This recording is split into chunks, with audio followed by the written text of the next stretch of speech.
Oh, wow. And then you went on. You were. I wanted to know there's other questions besides the dead Kennedys. I'm sorry to be this way, but I just want to not miss this shit, and my brain doesn't remember things until I see colored light, and I see a colored light. Okay, I want to know the dead Kennedys story with F word and Into the Haze, and you told me that when I first met you. That's another story way down the back. But go on. Kennedys. Meeting my hero, Jello Biafra. Mine at the too. Hong Kong Cafe, and I believe it was '79. I had a hand airbrushed Dead Kennedys sweatshirt on, and he said, "That's great. Where'd you do?" And so I ended up kind of becoming a T-shirt guy for them. And I ended up actually trying to run their catalog when Alternative Tentacles became a real business. But I was too flaky. And I did not know that. They wow. got somebody better than me, more reliable. Somehow they got somebody more reliable. Somehow. But the thing with the Kennedys was interesting because their second single, Holiday in Cambodia, the cover shot was out of my book. We were sitting together going through my fucking stack of war and my flyer book. I cut these pictures out. We didn't have Photoshop. We didn't have anything.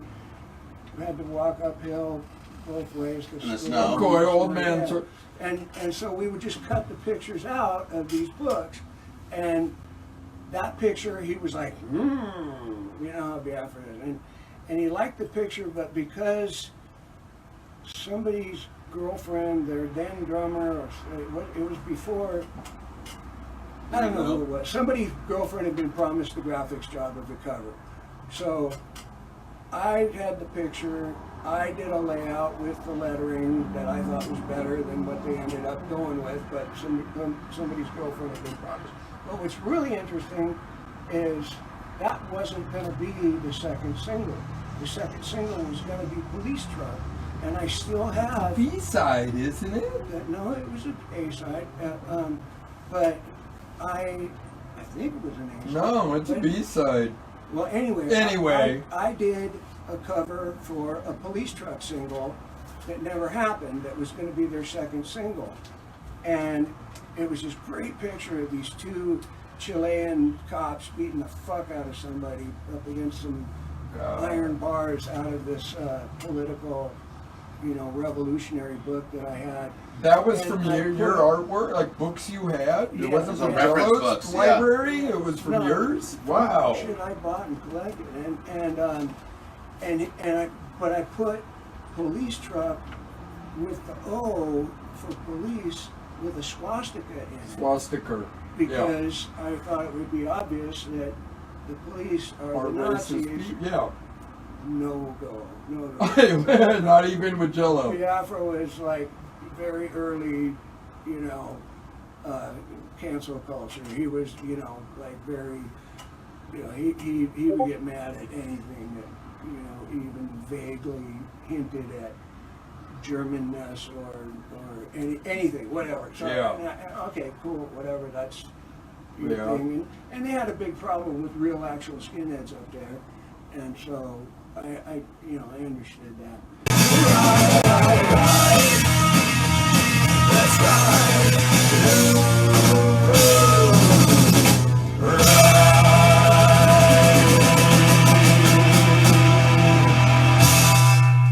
I just don't know if there's a voice like Jello Biafra or Johnny Lydon in any punk bands. I just don't know. And so you wrote it, you were a roadie for them, right? Tell us the story about TSOL and the Vandals and Mike Mart filling in.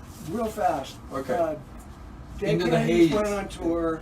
I couldn't go because I had commitments with the Vandals to play shows, and so I didn't go. But what happened in New Orleans was that their tour manager, roadie guy, Microwave from Boston, there was a piece of broken glass stuck to his jeans, and Biafra was trying to get his attention. And this is the funny thing about Biafra on stage back then, is that he wore hard contact lenses that he took out before he played. So he was flying blind. Blind. I know he's legally blind, like you, right? And you're legally blind. No. Oh, okay. illegally blind. I'm Yeah, me too. No, but so Biafra was difficult to work the stage for because he couldn't see, and he was so hyper anxious about appearing to have goons with him. He so hated that bouncer mentality, the dynamic. jock thing. Well, you saved his life a lot of times bouncing, didn't? Anyway, go on. I'm sorry to interrupt. Kept Go him on. from getting hit a few times, I'd say. But in what happened was Microwave got this piece of glass driven up under his kneecap, and they had 2 weeks of tour left to make it from New Orleans back to LA. And they called me and they said, "Can you do 2 weeks?" I said, "Yeah." They flew me out. DH was new in the band. The guys in the band were flying. That is like before first album around. First album. Wow. And DH and I were in the van with the gear. Wow. And so, and Chris, who died under horrible circumstances, who was driving. So, New Orleans, back across the South, and this is Texas, and Texas has a strong I call it Nazi- Tejas, strong Nazi skinhead influence going on there. except for And- NDC. And I think Nazi Punks Fuck Off was already out. I'm not sure. Maybe it was a new song, maybe it wasn't. But anyway, we're in Nazi punk territory.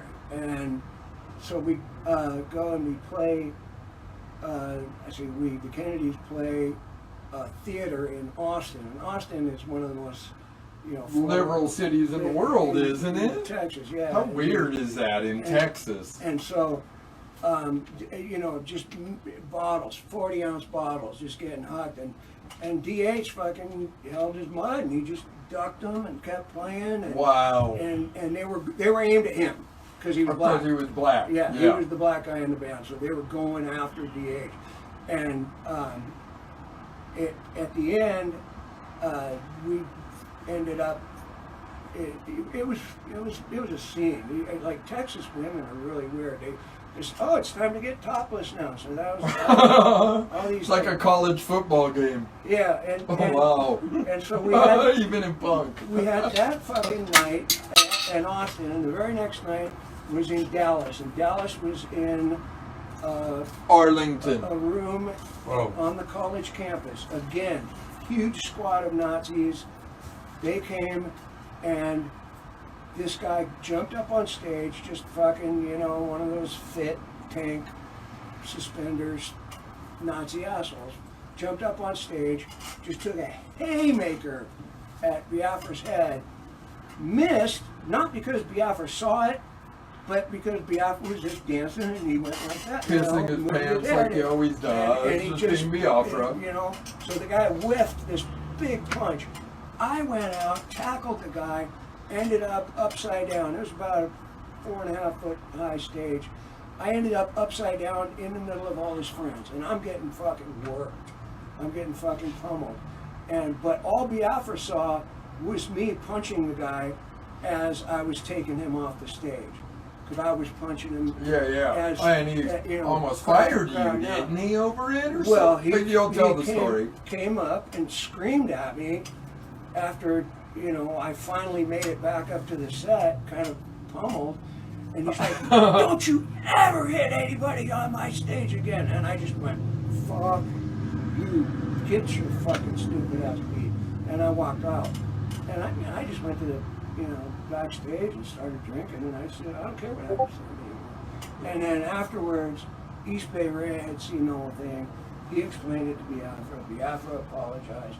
But it was kind of a thankless task being his bouncer when, he had this, you couldn't hit anybody on his stage, even if they're trying to fucking kill you. Murder, yeah, but Biafra is so liberal. Yeah, it's Yeah.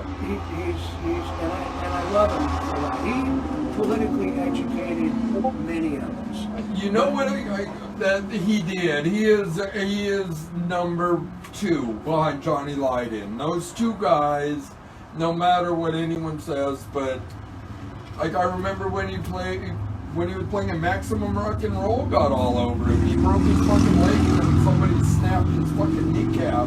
Yeah, he got the shit beat And that kind of, but you know what? If there's one person besides Johnny Lydon, I kind of got to go with Jello on that. But I didn't know that you had clippings of all that little shit, and I knew Jello Biafra always, he hired a fucking guy while he's on tour.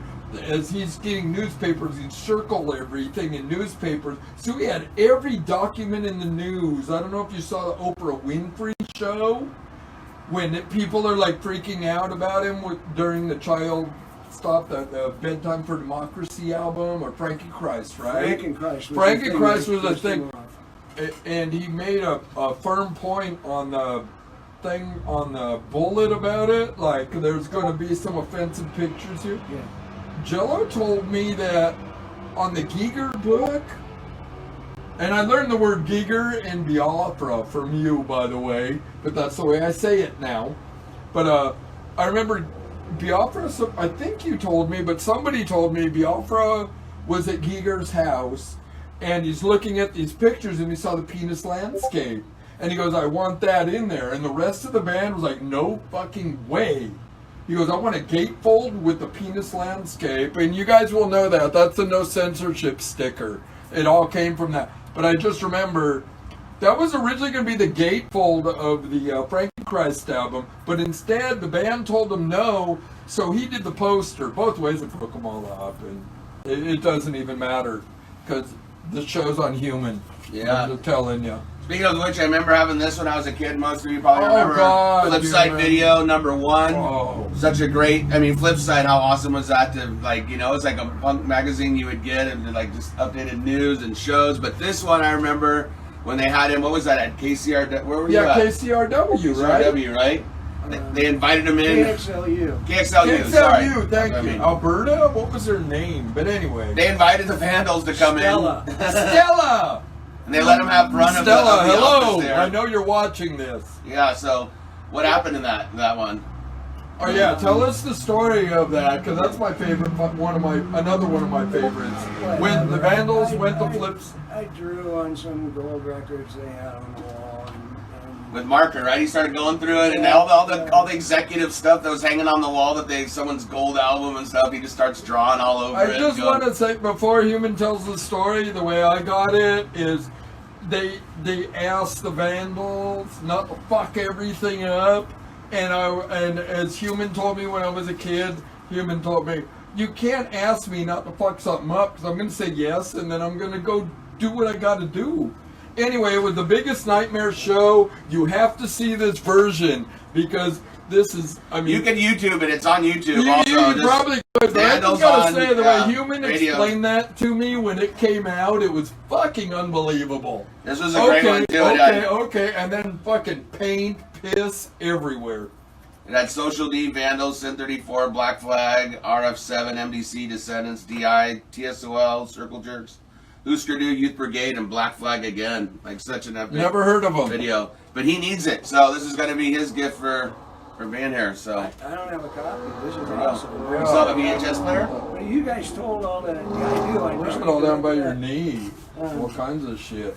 But you guys just told all those stories plenty well. Yeah, I get it. So, well, let's talk about this. There's another endeavor. Oh, God. On Human Flipside artwork Records. right here. Yeah. Human artwork. When he first saw this earlier, he came and he goes, this took me so long to do, right? Yeah, to draw, hand-drawn before Photoshop. I'm going to hold that up there. Remember me calling you after the Mad Mark Rude movie? When it came out, I go, is there any chance that, I mean, I kind of see a lot of Mad Mark Rude in this. And it was really fucking rad, because Human doesn't fucking lie. He just talk, you can hear him. He doesn't raise his voice. It's fucking gnarly. But I was asking him, like, I kind of see that in the Detox album. And he goes, well, look at the date and figure it all out. This is one of my favorite flyers in the whole fucking world. Attitude? What attitude? I swear I still want to do this shirt. I've always wanted to do a Vinyl Solution shirt with that. That is like, there's two quotes in my life. Attitude? What attitude? And then the other one is, my fucking dad's is an alcoholic and I can't remember. Did you bring the Frantics? My dad's a fucking alcoholic. No, I didn't. Oh. Anyway, Fail. getting lost off term. Anyway, Human's artwork right there. One of the most magnificent artists I ever met, and that's where I fall apart. I'm an art fag. I love fucking art, and I think that between the Pistols and Tell us about Detox. Human as an artist, Detox the greatest. I got really lucky because as soon as I quit the Vandals, because I was really, really sick of the band was, you know, it was, Hey, you punk rockers, I share your lifestyle. Hi, girls. it We was, have another guest. Put your Pumping in mask there. down and stare. A-Rab, Put your mask down and A-Rab. stare in the camera. Let us know who you are. A-Rab. There we go. From Look at you Love guys. Formerly of the Canal. Vandals too, as well, and A-Rab and the Suburban Turbans. Yeah. Yeah, Huntington We big play a family lot. right here. Yeah. Just interrupted the Detox record. But can you hang out so we Yeah. can do a story? Because we just did a Detox. Yeah, We'll yeah. go back to you guys. Yeah. All right, you come in. Hang out, take a chair. I'll stay away. I'll keep my distance. I got lucky because right when I quit the Vandals, So thank you. Tony from Detox asked me to play bass for them. They were an existing band. They'd been around for several years. They put out a single 2 years before that, Beer gods. and with a pretty unique sound that a lot of people thought sucked. I didn't. But they were slow and Groovy. Just so grimy good. and kind of interesting. Not your standard 1982 or 1984 records like these are, or this one was 85.